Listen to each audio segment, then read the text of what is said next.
Facebook friends and family. Today's live you do not want to miss, okay? It's a dual live and you don't want to miss this. So I'm just going to wait until a couple of people come on.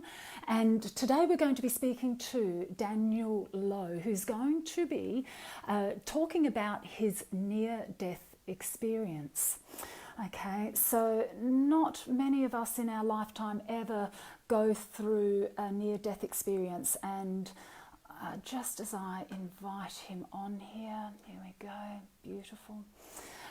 Not many of us ever, thankfully, have to go through anything like Daniel is going to explain to us today. So Daniel is incredibly lucky to be alive after his heart stopped beating during doing a workout session at his local gym. So Daniel was actually suffering a cardiac arrest. Now I'm just going to see if Daniel is there to come on while I talk. Let's have a look. Not yet, so I'll just keep talking until he pops up. Okay, so I was listening to an interview with between Daniel and Channel 7 the other day, and here we go. I'll just get Daniel on now. Beautiful. Oh, let's approve. They were saying that 40% of Australians wouldn't offer CPR if somebody got into trouble at the gym. So if somebody was having a heart attack or a cardiac arrest, and here's Daniel now. I'll go back to what I was saying before. Hey, Daniel, how are you? Hello all. Yeah, well, great. Yourself, everyone, hello. I'm fantastic, thank you. And look, the iconic Festival Theatre in Adelaide behind Beautiful, you. isn't it? What a beautiful backdrop. Lovely day, beautiful Oh, I backdrop. wished I was out there. I'm going to get out there after this live. So I was just telling everybody, and you're going to share your story in a moment, but I was listening to you being interviewed by Channel 7 the other day, and they actually said some really startling statistics in that 40% of Australians wouldn't actually offer CPR to somebody who was, having a cardiac arrest or heart attack, and people felt that they lacked the knowledge or the confidence. And that's so scary because, in terms of doing harm, there really is no harm in trying, as you certainly experienced. Some other things that I was hearing, which is even more incredible, that backs up, really your incredible story, is that the chances of surviving a heart attack decreases by 10% every minute. So you were gone for quite a period of time. So we're really lucky to be actually talking to you today. So before you go on to share your actual story, okay, what fascinates me obviously is disease progression, and that's what we're all about in LTLA. It's about getting people on the path to health, and whether that's through weight loss or gut repair or whatever it is, it's just about getting people to their vitality and health and off the disease path. So I'd really be interested to know, first up, what actually led you to that cardiac arrest? What was the lead up to that day? It was, and thank you for the introduction. Very, very nice. And a lot of people call me a miracle, but miracles do happen. They do happen. Look, the lead up was quite a normal week for me, to be honest with you. Busy week at work, what had normally been that, but even prior to that, in and out of dieting, yo-yo my weight up and down, but probably at the time of it happening, I was quite fit and I was quite well at the time. So the lead up that week, busy, plans for the weekend with the family as you normally would on every other day. Yeah. So nothing too out of the normal. But to your point about the lead up months, years before, I was lucky enough a few years before to be given some good advice and get on to the great straight and narrow of myself in terms of health and wellness, which was great. But quite normal lead up. to whatever happened on that Sunday morning. That's incredible, isn't it? Because, obviously there was something going on within.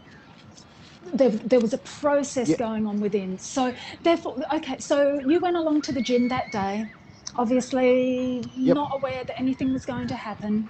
So do you mind just sharing a little bit about your story that day? No, absolutely not. So it was a typical Sunday morning, something that I had done every single week for quite some time beforehand. And it was 6:30 in the morning, maybe because it was so early, but it was 6:30 in the morning for a 90-minute session. And that day I had planned to take Hayden, my youngest son, to watch the new Lego movie, which had just been released. Yep.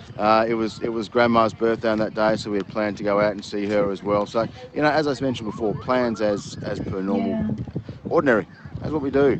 So, rocked up to the gym and as we normally do, say hello to the lovely people at the front and talk about how our week's been. And, we all talk about how, stresses, etc., etc. But, we get on with it because the gym was our release for most of us that went in there. So it was something we did all the time. And probably 6.5 minutes into the workout, is when I collapsed. No feeling, I had no pain, no warning signs, and I just collapsed. I dropped whilst running on the treadmill, and at that point, that's where my memory stops. Okay. But unbeknownst to me, I went into cardiac arrest. As I said, no warning signs, nothing whatsoever. So even the lead up, no trigger signs, chest pains, nothing. It just happened. Hard to fathom, Yes. and still today it's hard to understand why and how. But it just happened at that particular time. That was the time it was going to happen, regardless of where I was. Yeah. But very lucky enough at the gym Yes. at that time. I had my angels, as I call them, and Isha would have seen that in the TV Absolutely. interview that I did. They kicked into gear and did what they needed to do. So very lucky for me that they were part of that high percentage that did kick into gear and weren't afraid to do something, provide CPR. I was, I don't mince my words, but I was dead for 12.5 minutes. And that's what is incredible. That's a long time. Yeah. And to your point about the 40%, after 10 minutes, the survival rate starts to decline, and it wasn't my time that day. Lucky enough, but these guys kicked into gear. Lots of CPR, some really good care, thankfully, and the use of a defib really supported me to get back to where I was and where I am today. So you look back at it now, and I always look back at it and be very thankful for what those four angels did. And I look back at it now, and I've got an opportunity to do something about it. Yes. Share my story as we are today, and I'll continue to do that. And it was a kick. It was probably a little bit of a kick to say, "Hey, Daniel, it's you need to change something." Yes. Whatever that may be, it's time to make that change and go on a new journey. Yes. Just a little bit of a steer to the right-hand side instead of going to the left. So It's interesting how things happen for a reason, and not always is it evident at the time, but that 3-6 months later you can look back and hindsight is wonderful and think, okay, I'm so grateful. Actually, I'm so grateful for that experience. And I know that we've talked about this before when I had the diagnosis of cancer, and the thought of, oh my goodness, it's just your life changes and you go down a different path in life. So it's almost like now when I look back at that time, although it was very confronting at the time, it's almost like I'm so grateful that happened. It taught me so much. It taught me to become a different person, and sometimes you just need that I don't know, something bigger than you outside of I your agree. Yeah, control to give you that little bit of a wake 100%. up lesson. And that's potentially what happened with you. Yeah, look, and you're right. Yeah, 100% right. And look, you don't take these situations for granted. And No. as I said, you do. It is something that shakes you up a little bit. Oh. And a little bit about my story I didn't share. Sorry, Ash, if I cut you off there. But when I came back, Ish, and I've shared this with you, they had a question was asked. I was asked, Daniel, do you know where you are and what are you doing? And I don't just mention, like, I'm walking back with holding my kids' hands. So that was a little moment, I think, there to probably just sit back, reflect, think about, and understand what's important. Yes. And at that particular time, that was front of mind, and that's my first memory of returning back and seeing some lovely smiling faces at the top of my head when I came back. Oh, that's incredible. And I know that, these are a bit more non-scripted questions, and obviously it's Yeah, changed your family relationship and your relationship with the yeah, family and yeah. It does. It yeah, does absolutely. You know, tighter. yeah, There's, as I said, we don't take things for granted, no, and education around health and wellness yes, and all that. It all just falls into place. And yeah, my eldest daughter, who's very inquisitive, she likes to research a lot of things. And brilliant. Dad, this could have happened, this could have happened, this could have happened, but no, I'm all now for preventing it from Oh, happening, preventative measures. So I absolutely. think if I can do that, we can do that. Yeah. Then we've kicked some goals. Absolutely. And look, how we've come into each other's lives is you've become a mentor with LTLA.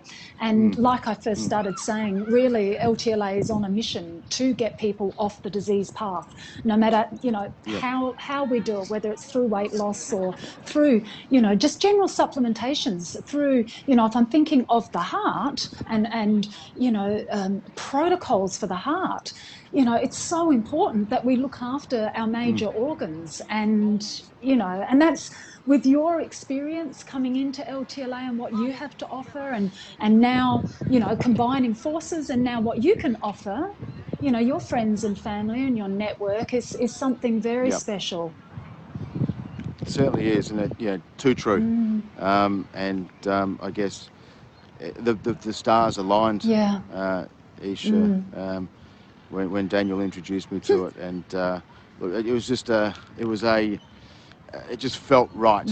It just felt in place that there's a platform that serves my own purpose, Yes. to help anyone, somebody in a positive way each and every day.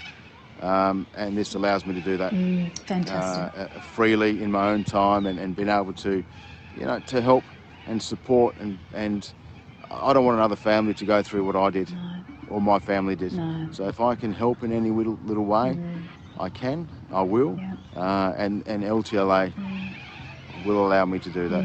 Oh, we're very much aligned, very much aligned. And what I was thinking Yep. after, I might in the comments section put some, because, we often, and I think sometimes men get a little bit complacent. And I think probably it's a male and female thing, but a lot of men do get complacent with their health. And, we don't think about our heart and what nutrients or what it needs to function properly. Likewise, we don't think about our major organs and what our Yep. organs need to be supported. There's often a disconnect between the way our mind and what we think and our body and our Yep. basic needs of our internal organs. So what I was thinking was, I wouldn't mind putting some of my ideas on heart protocols and heart health in the comments section, and then we'll get this into our LTLA group, and I can add some more information in there. So any of the listeners, if you're Perfect. not in our LTLA community group, please let us know. We'll add you in there, mainly just to share experiences like Daniel's, but also just to make sure that everybody has an awareness that you know, don't take your health for granted. Don't take your health for granted. We all have too much to live for, and sometimes, you know, we can, you know, think that we're invincible. Yeah. And I did. yeah, I thought that was the case. yeah, absolutely. And I think we all do that until we have a bit of a wake-up call. Certainly do. And I think Yep. your message, Daniel, just like with my message, and you know, so many people that we know, it's about sharing a story, making sure people really understand that the body is a machine that requires nutrients. You know, that's why we eat. That's why we consume foods, to actually give nutrients to the body. And you know, if we don't look after our body, if we don't eat well, if we don't, I don't know, think well, if we don't exercise, all of those things, then we can certainly go down a different path in life. But gosh, you know, I really do Certainly thank can. you for sharing your journey. It's a heartfelt share today, and you know, I feel blessed. Feel blessed that you're here. Feel blessed that you can tell your story, and I really feel Thank you. blessed that you Thank can you. share your journey with so many other people, which is very, very powerful. Yeah, yeah. Yeah, it is powerful, and you know, a step in that direction that we'll continue to make. So, look, you know, thank you for the opportunity to come on and have a chat. Yeah, it's been great. Terrific. Thank you. Look, thanks, Daniel. And for everybody out there, I'm going to pop some links in the comment section, and I'll pop some little hints and tips in there as well. And reach out. We'll add you into our LTLA community group, and yeah, you can be part of that world and all of the free information that comes with that group. Look, Daniel, thank you so much for your time today. It's really good to see you. Thanks, Ace. Lovely Thanks, to everyone. have the Festival Theatre in the background. Beautiful, isn't it? Sorry about the sirens in the background, but it's Hey, there we it go. adds to it. It's just fitting. It is, absolutely. Just adds to the theatre, doesn't it? Good timing. I'm looking forward to getting out Couldn't and have have timed it some well. sunshine. Anyway, take care, Great. Enjoy and it. we'll talk soon. Thank All you. right. You too. See you Thanks, later. everyone. Bye. Bye. Bye, everybody. Bye.